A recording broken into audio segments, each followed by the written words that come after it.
با رقابت ورزشکاران در روز اولی مسابقات که در وزن تو 60 کیلو برای دریافت مدال برنجی تلاش خواهند کرد.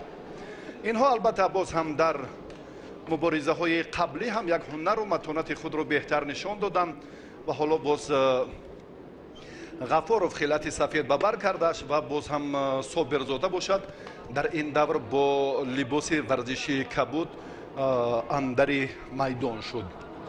و در مورد نیروسنجی این دو پهلوان البته اونقدر سخن بیش هم نباید گوییم، چون که در روند مبارزه ها هر دو پهلوان هم برای دریافت این مرحله تلاش بیشتر را هم نشان دادند، اما اینجا هم یک جذابیت جالبیت رو ما در سبقت های برخی از پهلوانان در مرحله نهایی البته در مورد باز هم متانت و چابکی پهلوانان حرف خواهیم زد. ظریف نظریف البته با عمل پهلوان اینجا هم یگان اشاره هم نکرد و غفارov حالا شیدو گرفت. اکنون مبارزه برای پهلوانان اینجا باز هم پرشیده تر خواهد شد، چون که 4 دقیقه وقتی در اختیار داشت بسیار هم از ورزشگر مسئولیت زیاد رو طلب میکنند. من از سیاوش غفارov که الکی به خطاگی را داد و صابرزاده سعدی باشد، الان باز هم در تلاش دریافت راههای دیگر است. اما اشتباهات در ادامه مسابقات ما طور مشاهده میکنیم از جانب خود سیاوش رخ داد و حالا هم در مورد استفاده عملهای جالب یگان حرکت بهتر را هم نمیبینیم. برای دریافت زینه سیومی افتخاری این جفتی اول است که اندر میدان شدند و غفارov البته چون در سبقت تسلا بخش هم نماینده شهر دوشنبه عبداللهیف را شکست داد و بعدا حقوق مبارزه در این دور را پیدا کرد و سعدی صابرزاده باشد بعد ناکامیش در مرحله نیمه نهایی مستقیما به این دور راه خط گرفت.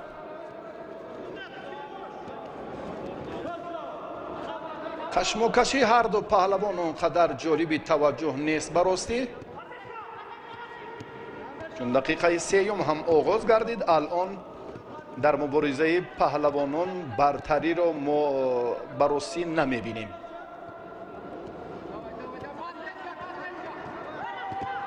بسیار هم یک عملکرد سعدی بود صابرزاده در این جریان که خواست یک پوشناکی پرتافی انجام دهد اما موفق نشد. هر دو پهلوان از شهر دوشنبه اند.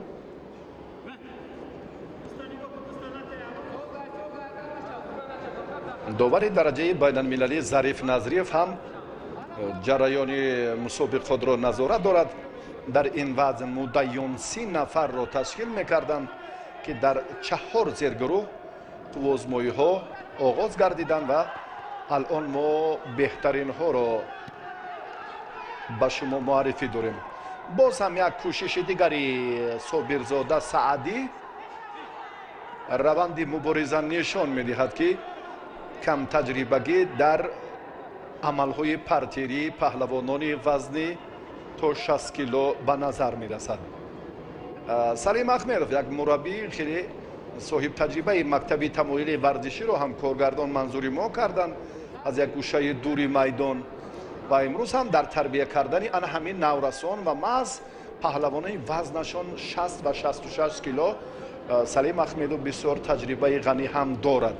1 دقیقه دیگر برای معین کردن غالب البته باز هم باقی مانده است.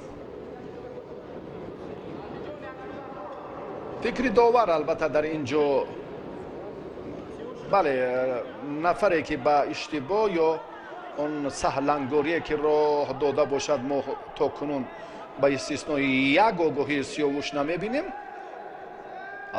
یک طرف داشتن هم لکه ببینید که برای سعدی صابرزاده مشکلی آورد. موضوع هم شیدا گرفت. هر دو پهلوان در دقیقه آخرین نیروسنجی قرار دارند.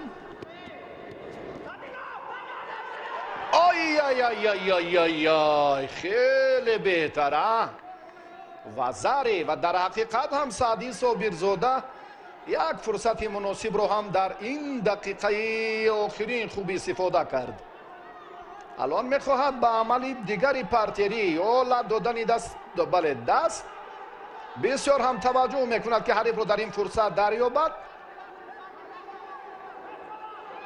حالت پارتری حالا هم به نفع سعدی انجام نیافت و سعدی الکی کارش رو در این دقیقه آخرین انجام داده توانست. براستی بسیار هم جرأت کرد.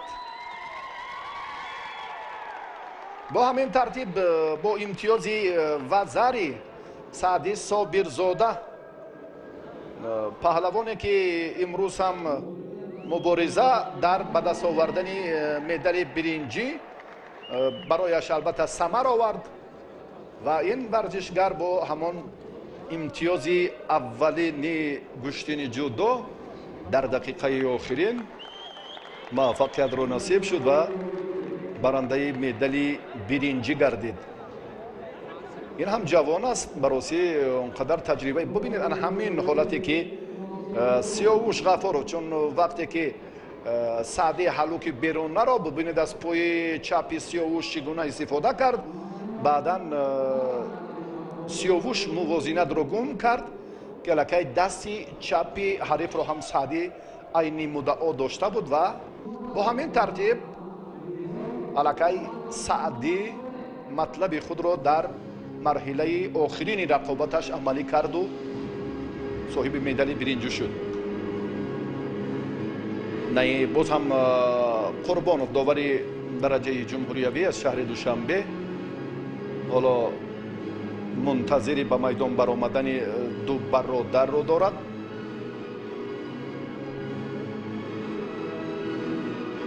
واقعا کار داوران نظام و ترتیب مسئولیت خود متصدیان در این زمینه بسیار هم در سطح ضروری بود. اگر دیگر فدراسیون ها هم برای دایر کردن چنین مسابقات مسئولیت داشته باشند آنگاه سخن معمولی بندگی نوران علا نور می شود. با میدان دو برادر محمد صالح و محمد رضا قوتوف ها می برایند و محمد صالح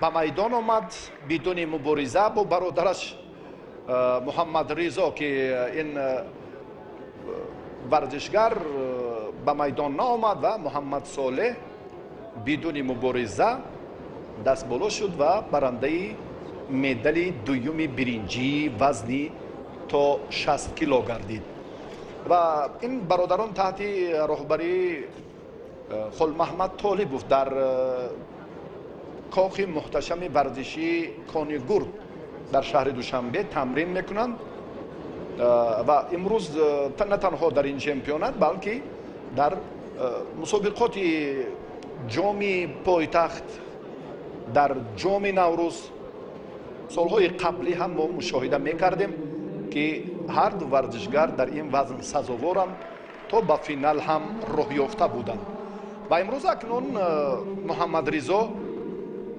خاکساری کرد و غلبه رو به برادرش داد. سهراب رحیموف یکی از داوران خیلی معروف و با استعداد در جمهوری تاجیکستان که مسئولیت بیشتری مراسم قرعه کشی و تقدیر رقابت‌های بحث برانگیز به دوش همین چهره واگذار است. ما توجه میکنیم به سرور عبدالشکوروف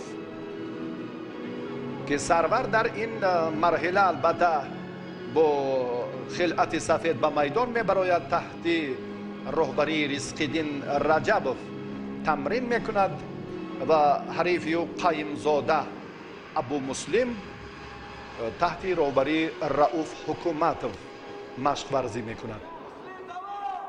بسیار هم براستی در سطح بلند کسبی همه وخوری ها جریان دارند. این کاخ محتشم و ترتیب برگزاری انعکاس و در مجموع همه در سطح خیلی بلند با مانند انا همون مسابقات گراند پری گراند سلام حتی همون درجه مسابقات قهرمانی جهان.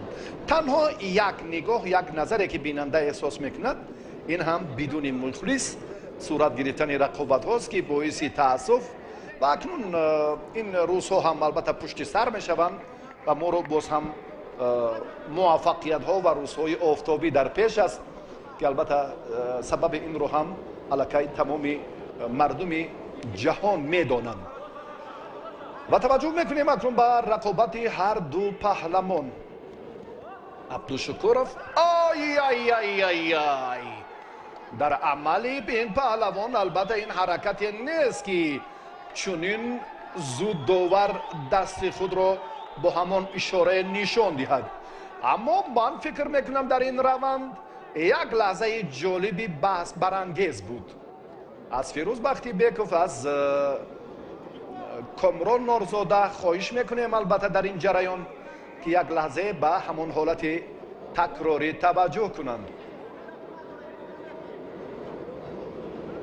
ابتدا عملی پهلوان، اما نظر من اگر بعد دوباره هم باشد ابتدا ورزشگر خیلتی سفید داشته حرکت رو انجام داد نیست امتیاز.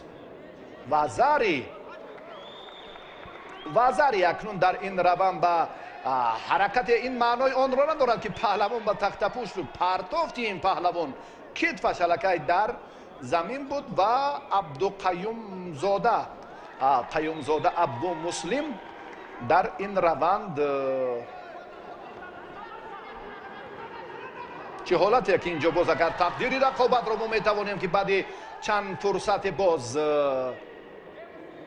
با هم ببینیم. بسیار هم چسب و تلاش مبارزه پهلوانان. ابو مسلم این چهره که مربیش رؤوف حکومت است براسی اندک فرصت نگرانی بود. حالا وقت هست که ما به این موضوع برگردیم. ابو مسلم باز هم در ادامه مسابقات توجه و بیشتر هم رجوع دارد برای همین لحظه های جالب و جاذب.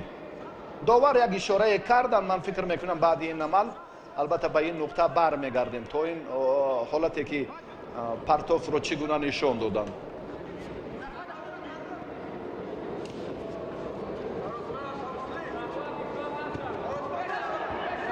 ابو مسلم بسیار توجه کرد، اما بسیار حالتی مشکل را سرور عبدالشکورov برطرف کرده توانست.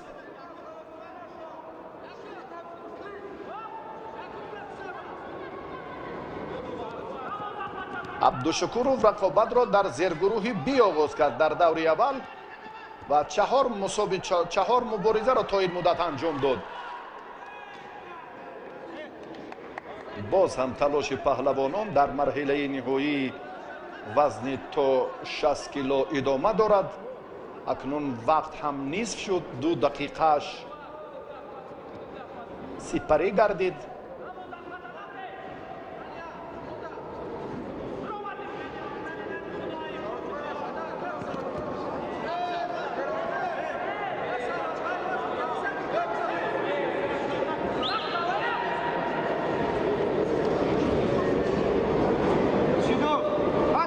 شیدو با ابو مسلم قیومزاده ورزشگر خیلاتی که بود داشته بسیار هم جرأت و حرکت‌هایش در آغاز دقیقه دوم و سوم هم بهتر شد. سرور توجه میکند که در این مورد باز کاری را به نفع خویش انجام دهد. سرور از بالا داشتن البته مساعد انا همان لحظه می شود که سرور کمربند را هم باز دقیق تر دارد. به ترتیب لباس های ورزشی داور هم باید اعتبار دهد که البته خلعت ورود همون کمربند باشد که در حالت حمله حریف مشکلی به وجود نآید و برابری اینجا. چه طرز و ترتیبی که خلعت سفید داشته این ورزشگر لباس های خود رو همون طرز درست کردن، به همین خاطر حملات باز هم یک طرفه داشتن برای абдумуслим боз ҳам танқиси бисёрро овард, аммо ба ин нигоҳ накарда абдумуслим дар ҳақиқат ҳам ҷасорат нишон дод ва заҳматҳои Рауф Ҳукуматов ба ростӣ самар овард. Ба ин чеҳра тавонист ки дар муборизаи имрӯза муваффақиятро дар вазни то 60 кило ба даст оварад. бисёр ҳам муборизаи ҷолиб, талоши паҳлавонон ва маҳз дар ҳамин лаҳзае ки Абумуслим Қаюмзода як ҳаракати ҷолибро ҳам сари вақт анҷом дод ва барандаи медали тиллои вазни то 60 килограмм шуд. албатта барои варзишгар дигар аз ин хурсандӣ чизи дигаре нест. заҳмати чандин солаи мураббӣ ва худи паҳлавон ҳам бетаваҷҷӯҳ мекунем ба як лаҳзае ки мо ин ҳолати охирин аст, фурсати охирине ки ба ипон табдил ёфт ва дар ин раванд аз аксуламал ҳам паҳлавони қилъати кабуд дошта Абумуслим Қаюмзода хуб истифода кард ва бибинед чӣ гуна ҳаллугро аз дохил ва ана ҳамин фурсати муносиб якбора пойро чун ҳаллуг кард ва қисмати болоии баданро фишори дона. бисёр ҳам як низоми дуруст, тартибот дар сатҳи олӣ. инҷо албатта заҳмати бештари федератсияи гӯштини ҷудо ва кумитаҳои марбут ба соҳа дар ин раванд, мақомоти иҷроияи ҳокимияти давлатии шаҳри Душанбе ҳам албатта барои барпо кардани ин чорабинӣ саҳмгузоранд ки ин маҷмӯаи бошукӯҳе ки бо ибтикори бевоситаи сарвари муаззами миллат президенти ҷумҳурии Тоҷикистон, президенти кумитаи миллии олимпии мамлакат муҳтарам Эмомалӣ Раҳмон ифтитоҳ ёфтанд ва дар амалӣ кардани барномаҳои дигар ҳам албатта инҷо мақомоти иҷроияи ҳокимияти давлатии шаҳри Душанбе, маҳз раиси ҳукумати шаҳри Душанбе Рустами Эмомалӣ барои паҳлавонон ва барои варзишгарон ҳам ин маҷмӯаи бошукӯҳи варзиширо созмон доданд. ва ин аст ки мо имрӯз шукргузорӣ аз фазои истиқлолият мекунем ва ин чеҳраҳоро хушбахтона ба шумо муаррифӣ месозем. ҷамшеди Нуралӣ варзишгаре ки бо хилъати сафед аст, ин ҳам дар мактаби захираҳои олимпии рақами 6 шаҳри Душанбе таҳти роҳбарии Ҷамшед Лолахонов тамрин мекунад ва Масъуди Аҳмадзод таҳти роҳбарии Ризқиддин Раҷабов. ҳар ду паҳлавон ҳам имрӯз аз шаҳри Душанбе ба ин марҳила роҳ ёфтанд ва зари акнун дар идомаи ин дақиқаи аввал ба варзишгари хилати кабуд дошта ба тахтапӯш нигоҳ доштан. инҷо ҳам 10 сония кофист ки вазариро тақвият диҳад ва бале ҳамин тавр ҳам шуд ва бисёр ҳам ба осонӣ Масъуди Аҳмадзод ҳарифро як партов кард ки вазари буд ва Масъуд боз ҳам ҳарифро дар ҳолати ба тахтапӯш нигоҳ доштан дарёфт ва 10 сония сипарӣ гардид. вазари ипон шуд.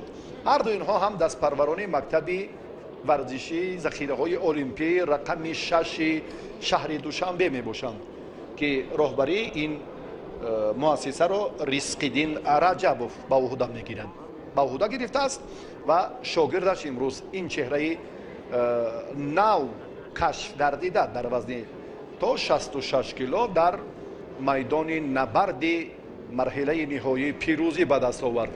ин вазари аввалин буд ва баъдан ҳам ба осонӣ Масъуди Аҳмадзод ҳарифро ба тахтапӯш нигоҳ дошт ва баъди гузарои ана ҳамон 10 сония вазари ба ипон табдил ёфт. ҷуфти дигар барои дарёфти медали дуюми биринҷии ҳамин вазн ба майдон меоянд.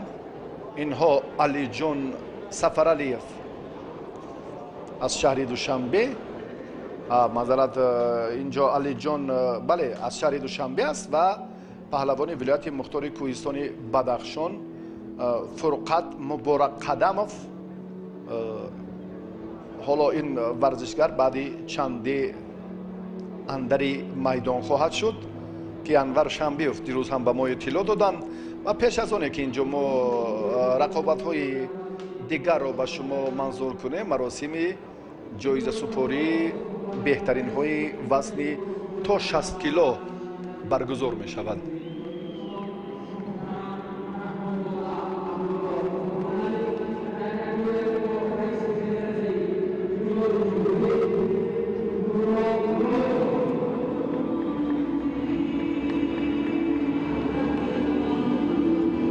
مراسم جایزه سپاری در وزن تا 60 کیلو صورت میگیرد. رحمانزاده عبدالله قربانعلی رئیس کمیته کار با جوانان و ورزش نزد حکومت جمهوری تاجیکستان و همچنین رئیس فدراسیون گوشتنی جودوی مملکت نورالله لایقوف به غالبان مدال و افتخارنامه تقدیم می‌سازند. سعدی صابرزاده و همچنین محمد صالح قوت و برندگان مدال‌های برنجی این وزن شدند. سرور عبدالشکورов صاحب مدال نقره گردید.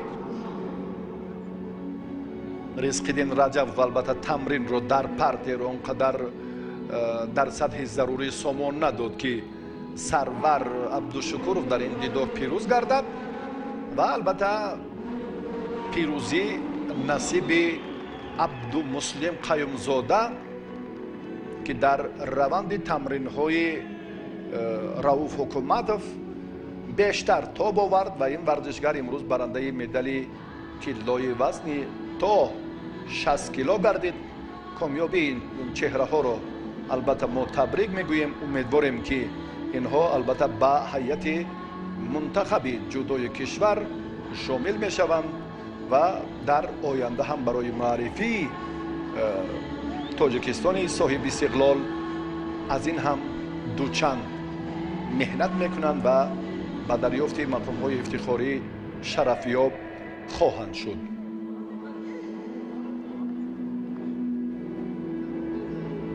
توجه میکنیم البته به نیروسنجی. این انا همان لحظه موفقیت ابو مسلم در دوری فینالی بود که پهلوان چگونه از اشتباه سرور استفاده کرد. انا همین لحظه مساعد رو دریافت و سزاوار مدال طلا شد. تشکر به گروه تکنیکی هم در این روند. ببینید که بسیار هم چون گفتیم که سطح و صفت انعکاس هم بدون مبالغه بسیار هم عالی. حالا توجه میکنیم اکنون به جفت دویمی پهلوانان وزن تا 66 کیلو در به دست آوردن مدال دویمی برنجی این وزن.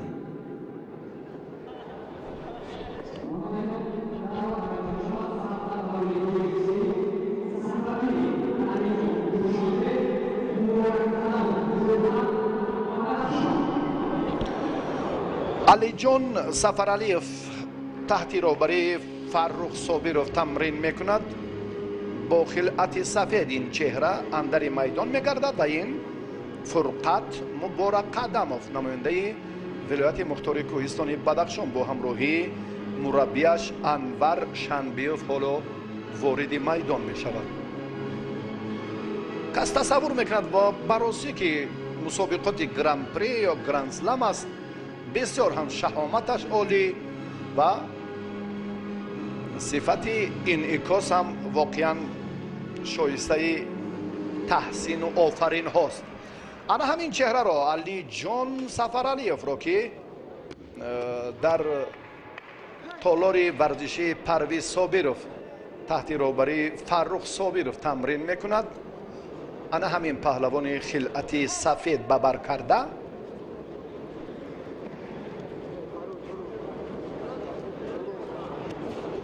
سفرعلیف هم در رقابت تسلا بخش خیراندیش رو شکست داد. بعداً برای ادامه مبارزه حق شرکت را پیدا کرد. حالا هم توجه در این روند برای عملهای پرتری است. مبارک قدمov و حالا یگان امکانیت مساعدی همون عمل پرتری رو пайдо кардан натавонист.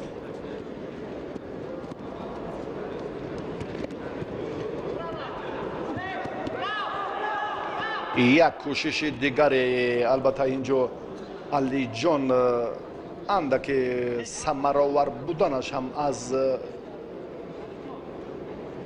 истисно дур набуд, аммо дар ин лаҳзаҳо бояд дигар корро амали дигарро бояд алиҷон анҷом медод.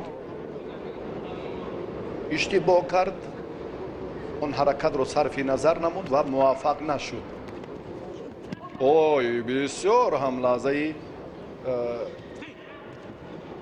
хатарнок барои алиҷон буд ки Фурқат Муборак Қадамов дар ин мубориза хост ки як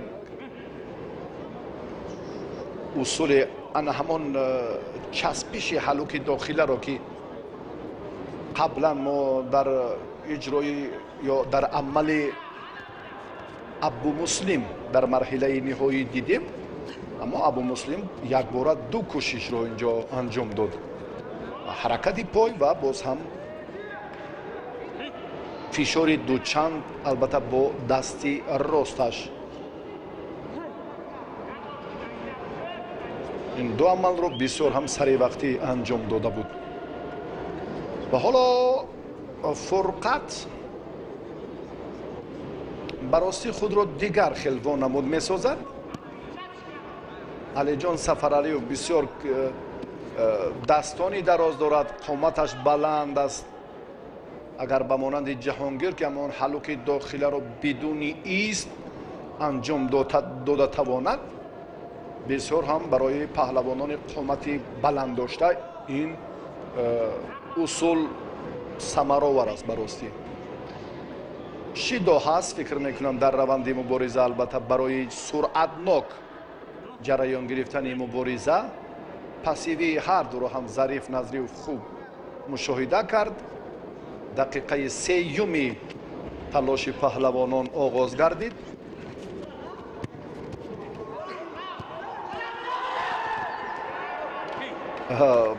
барости алиҷон агар ба иззати нафсаш ҳам нарасем, куркурона амал мекунад. ин ҳаракатҳо ҳаргиз самаровар нахоҳанд буд.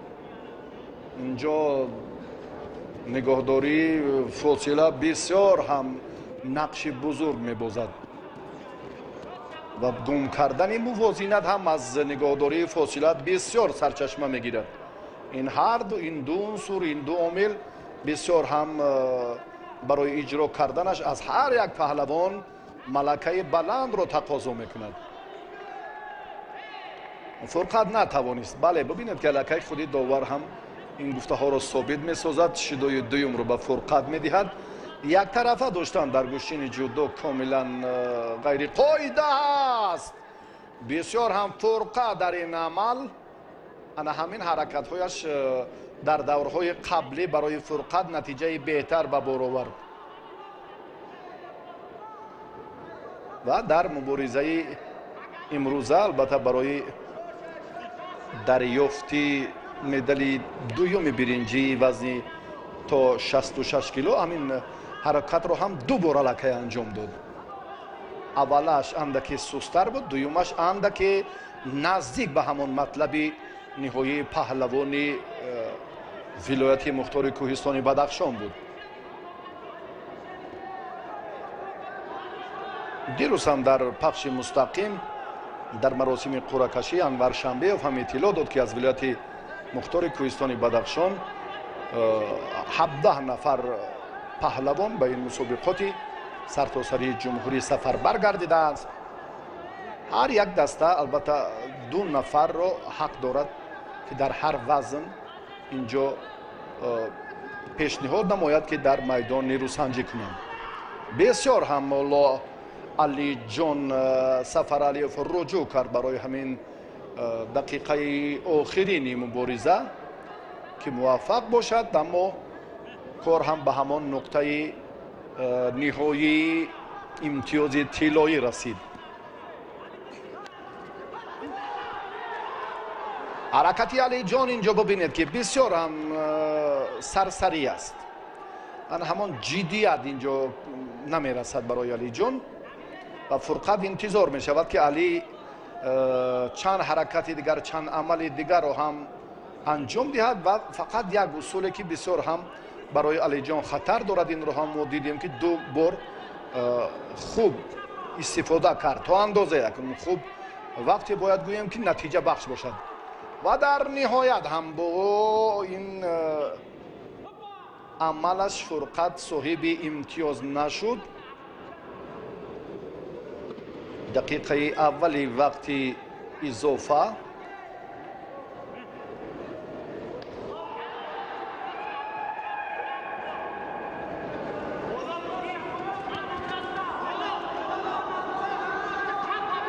аз боло доштан агар ин таҷрибаро дар тамрин надошта бошад барои алиҷон мушкилтар аст. бисёр гуфтем ки имрӯз ҳам ҳаракатҳои фурқат акнун дар ин дақиқаи аввали вақти изофа беҳтар шуд, хастагиашам то андозе ба назар мерасад.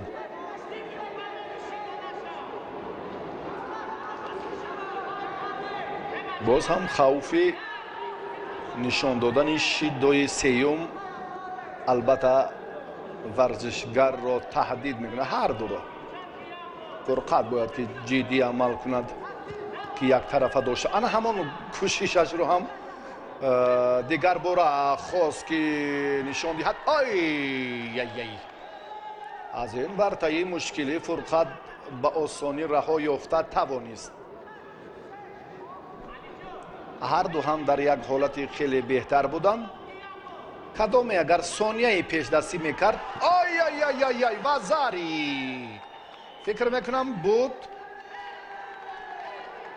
як лаҳзаи дигар албатта китфаш аллакай такякунанда ба ҳамон самти мусоиди имтиёзи вазари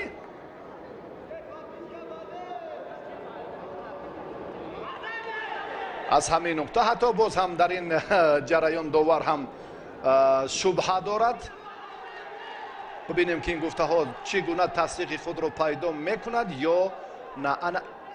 ҳамин ҳаракати ман фикр мекунам ки такя ба ҳамон бале воқеан ҳам буд.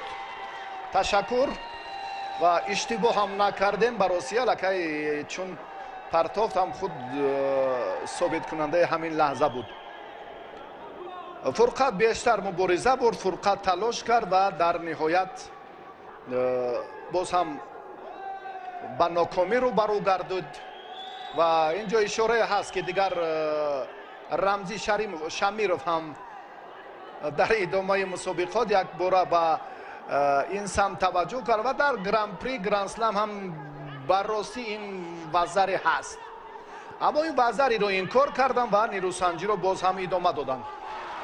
бисёр ҳам як ҳолати мусоид, як фурсати ҷолибу ҷонок ба фурқат муборак қадамов насиб гардид ва муборак қадамов на вазари балки партофташ ипон аст. ва гуфтем амалҳое ки ин паҳлавон иҷро кард бисёр ҳам ҷолибу ҷозиб буд ва қаблан ҳам алиҷон Сафаралиев фикр мекунам акнун ин назари ман аст, андаке ин гуфтаҳоро ҳам Зариф Назриев тақвият дод. бетаваҷҷӯҳ мекунем ба ин охирин кӯшиши фурқат. ана ҳамин ҳолате буд ки бо ҳамон гуфтаи дармадмек ки ҳалолаш буд. воқеан ҳам фурқат вақти ҳарифро дарёфт, зуд дар 3 сония матлабашро амалӣ кард. алиҷон ана ҳамон ҳолатҳои сарсариву фурсатҳои дигаре ки дар ихтиёр дошт хуб истифода карда натавонист. аммо партофти қаблияшро бароси ман вазари мешумурдам. инҷо дар ибтидо довар ино таҳсиқ кард ва баъдан албатта дар ҳолати такрории наворҳо ин вазари инкор шуд, бекор карда шуд. ду паҳлавонин Баҳром Шоев, Баҳром Суфиев, маъзарат, Шоев Хусрав мурабби ин паҳлавон аст. ин варзишгар аз шаҳри Кӯлоб аст. агар мо ба шароиту имконоти тамрини Баҳром таваҷҷӯҳ кунем, барости бисёр ҳам ҳолати ташвишовар аст. ба ин нигоҳ накарда ин чеҳра имрӯз ба майдон омадааст. Ва боз як сухани дигарро ҳам бояд гӯем, ки Баҳром дар рӯзи тӯи хонадоршавиаш дар чемпионати имсолаи мамлакат ин корро афзалтар донист ва ба майдони мубориза омад ва то финал ҳам роҳ ёфт. баъди ин хурсандӣ, албатта Баҳром хурсандӣ бисёр ягумра аст ва ба ин дар бунёд кардани оила дар ҷодаи рӯзгор ва дар тамринҳо ҳам ҳамеша муваффақият орзумандем, новобаста аст натиҷаи муборизаи марҳилаи ниҳоӣ ки бо паҳлавон муҳаммад раҷабов ҳоло рақобат доранд. Шералӣ Бозоров варзишгари хилъати сафеддоштаро тамрин медиҳад. Баҳром Софиёв бисёр ҳам паҳлавони моҳир, барандаи ана ҳамон шоҳҷоизаи ҷоми пойтахт дар соли 2018 маҳсуб меёбад, ки бо Боқиев паҳлавони ноҳияи Ванҷ бисёр ҳам гирӯддору бисёр ҳам талошу муборизаҳои пайваста доштанд. ҳоло боз ҳам инҷо Баҳром руҷӯъ мекунад, ки аз ҳолати ана ҳамон фурсат ё заифии амали ҳарифаш хуб истифода кунад. аммо шидо ман фикр мекунам дар раванди мубориза инҷо беъди назар ҳам таваҷҷӯҳ мекунем, ки Баҳром ибтидо бояд камарбандро дуруст кунад. дақиқ дар идомаи талошҳо албатта андаке афзалии ҳунари Баҳромро дидем, аммо боз ҳам ҷиҳати дигар ин идора ва риоя кардани қоидаҳои гӯшини ҷудо аст. яъне сутун гузоштан, яктарафа ҳарифро доштан, ҳаракатҳои дигар аз сари остин, чандин амалҳоест, ки боиси нокомии варзишгар мегардад. ҳатто метавонад, ки боз ҳам амалҳои ғайриқоидаро ҳангоми иҷро карданаш аз майдон ронда шавад. ин на, ин имтиёз нест. Мате Амридовар Қурбонов аз шаҳри Душанбе, Муҳаммад Исо Раҷабов бо хилъати сафед аст. ин нисбат ба Баҳром Суфиев андаке ҷавонтар аст. ба майдон омадани чеҳраҳои нав, ки таҳти роҳбарии Шералӣ Бозоров тамрин мекунанд, ин ҳам як падида аст. калакай ҷавонони вазнашон то 60-66 имрӯз дар нирӯсанҷиҳои инфиродӣ рӯзи аввали чемпионати мамлакат хеле зиёд буданд. Баҳром агар ин корро ҳам яктарафа амал кунад, боз ҳам мушкили дигар албатта онҳоро дар пеш аст.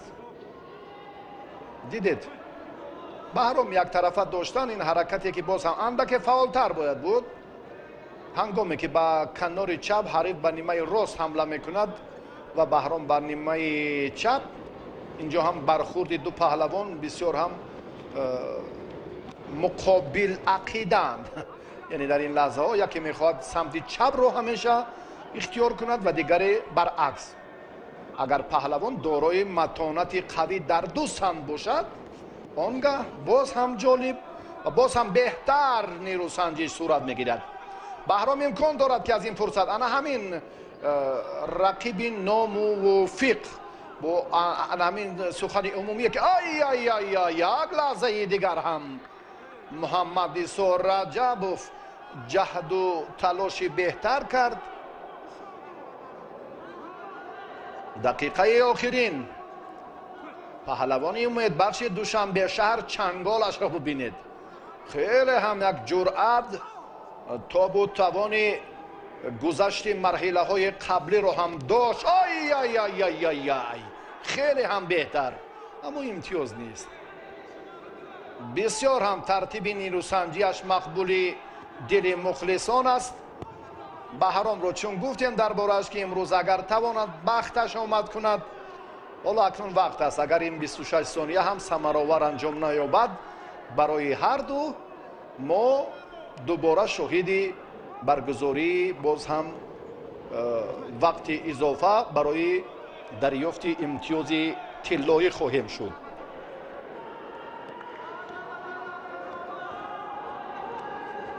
مجموعه بی‌نظیر که نوکک در پایتخت وطن محبوبمان شهر دوشنبه قامت افراخت. بهرام اندک عمل کردش در حالت پرتری آنقدر براسی مقبول نبود. کمربند را ابتدا درست میکند. بهرام باید در حالت راست بودن کاری همون دلخواهی خود را سامان دهد، اما نه، چنین نیست. داور دوباره رجوع میکند که اندک صورت افزایی در مبارزه پهلوانان نمیرسد. بهرام اورنجی حریف را از این نعمت درست‌تر داشته است. دستی محمد عیسی رجبوف تصادفاً به سر بهرام برخورد. مبارزه ادامه می‌یابد. اکنون ما البته غالب را وقت معرفی میکنیم که آن نفر صاحب امتیازی طلایی میگردد. بسیار هم حرکت محمد عیسی بهتر بود، اما تا با آخر این عمل خود را رسانیدن نتوانست. اندک حرکت پهلوانان در عملهای پرتری براستی سست‌تر است، هم از محمد عیسی و هم از بهرام صوفیف.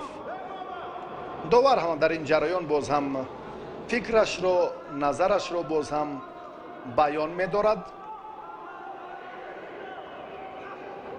بله، شیدو به بهرام صوفیف دومین شیدو است. پهلوان خیلت سفید داشته، هجوم‌هایش اندک بیشتر شد. آی آی آی ها ها ها ها. انا اون چی در آینه جوان بیند، پیر در خشت خام آن بیند. هرچند که بهرام جوان است، اما از اشتباه، از همان کم تجربگی این چهره استفاده کرده. از محمد عیسی رجبوف چگونه امتیازی تونیده. آه آه آه، واقعا هم زیبا بود. گفتیم که بهرام امروز البته قدم نخستین در جاده زندگی میگذارد و ترک همه مهمانان کرد و به دوشنبه شهر آمد که انا همین لحظه را، همین فرصت را استقبال گیرد و مهدل طلا را به گردن آویزد و با سر بلند باز به کلاب شهر برگردد. چون این هم کرد، احسنش میگوییم و بیاید بار دیگر توجه میکنیم. آی آی آی آی، خیلی هم واقعا هم محمد عیسی عموما در این جریان انتظار نبود. بسیار هم جالب، بسیار هم همون قصدی ناکامی های قبلی که داشت در همین لحظه ستانید و واقعا هم خسرو شاه این پهلوان را به چمپیونات امساله مملکت خیلی خوب آماده کرده بود. این را هم در روند مسابقه در وقت اضافه برای دریافت امتیاز طلایی با هم شاهد شدیم و روز اول مسابقه بسیار هم با شکوه و نصرت خاصه برگزار شد. امروز هم می‌سدد از باب وطنداری و میهن‌پروری هویت بزرگ ملی با سربلندی حرف زنیم که ما در این مجموعه با شکوه نوبنیاد ورزشی برای دایر کردن مسابقات گراند پری، گراند سلم، چمپیونات های جهان هم امکانیت های خوبتر و زیادتر را داریم. روند این کار از عملی گردیدن برنامه های بیشتری، کنسپسیون ملی انکشاف تربیت جسمانی و دیگر عامل های ضروری تحکیم بخشنده این ساحه سرچشمه میگیرد. واقعا هم امروز ما افتخار از همین جوانان برومند داریم که در میدان متانت و بسیار هم مهارت خود را خوب نشان دادند و امروز هم طبع مخلصان را و علل خصوص بینندگان تلویزیون ورزش را شاد کردند. و از بس که یک فرصتی خیلی محدود کوتاه پهلوانان را در اختیار بود، از این لحظه برای آماده کردن این چهره ها اندک وقت طول کشید. این هم فکر میکنم اونقدر وقت زیاد رو در بر نمیگیرد. مراسم جایزه سپاری وزن تا 66 کیلو رو با هم تماشا میکنیم و بعدا با شما خیر و خوش میکنیم و بعد فردا باز هم ساعت 10 صبح رقابت های چمپیونات جمهوری تاجیکستان باید به جودو برگزار میگردد. در وزن های 73 81 کیلو هم و وزن 90 کیلوگرم هم پهلوانان به میدان خواهند برآمد.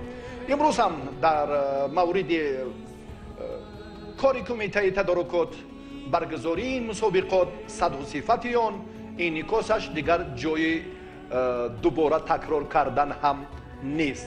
این روند باز خود فدراسیون های دیگری ورزشی مملکت را وادار می‌سازد که به مانند فدراسیون گوشین جودوی مملکت نمونه عبرت باشند و چنین چاره‌بینی ها را در سطح بلند کسبی برگزار کنند. امروز هم نفوذ چمپیونات جمهوری تاجیکستان بار دیگر هم بر علا عیان گردید. اکنون ابتدا جایزه‌داران مدال‌های برنجی وزن تا 66 کیلو را به شما معرفی می‌سازیم. فرقت مبارک قدموف این ورزشگر با همراهی مسعود احمدزاد، این فرقت پهلوان و مسعود احمدزاد هم صاحب مدال دوم برنجی شد. چمپیون بازی های المپی ریو د ژانیرو دلشاد نظرов با غالبان مدال و افتخارنامه و تحفه های خاطروی را تقدیم می نمایم. مقام دوم با محمد عیسی رجبوف که تحت راهبری شیرعلی بازارov تمرین میکند نصیب گردید. محمد رضا بسیار هم در وقت اضافه انا همان تجربه عالی و جالبی بهرام را صرف نظر کردن نتوانست. مزراب شایف، خسرو شایف، این سلاله که حالا باز هم چهره های اصیل را تربیه میکنم و محض امروز هم زحمت خسرو شایف ثمر آورد که بهرام صوفیوف برنده مدال طلا گردید و واقعا هم این نمونه عبرت دیگران خواهد شد. به هیئت منتخب تاجیکستان این چهره ها شامل می شوند و چون در باره برگزاری چمپیونات جمهوری تاجیکستان در روز دوم آن به شما ابتدا هم گفتیم و در خاتمه هم بیان می سازیم که فردا البته ما شما را از رقابت های دیگری پهلوانان در سه وزن دیگر آشنا می سازیم، وزن های 73 81 و 90 و حالا اینجا گزارش مفصل ما از نیروسنجی های اساسی وزن 60 و 66 کیلو از روز اول مسابقات به انجام میرسد. فرصت جالب رو هم کامران نارزاده با همراهی فیروز بختی بکو در آخرین لحظه های خیر و خوش هم منظور ما و شما کردن. باقی برای توجهتون تشکر دوستانی عزیز که ما رو همراهی کرده و جالبترین لحظه حساس ترین فرصت برای بهرام صوفیوف بود که میسازد بهرش کفکو بکنیم. باقی سلامت و سرفراز باشید.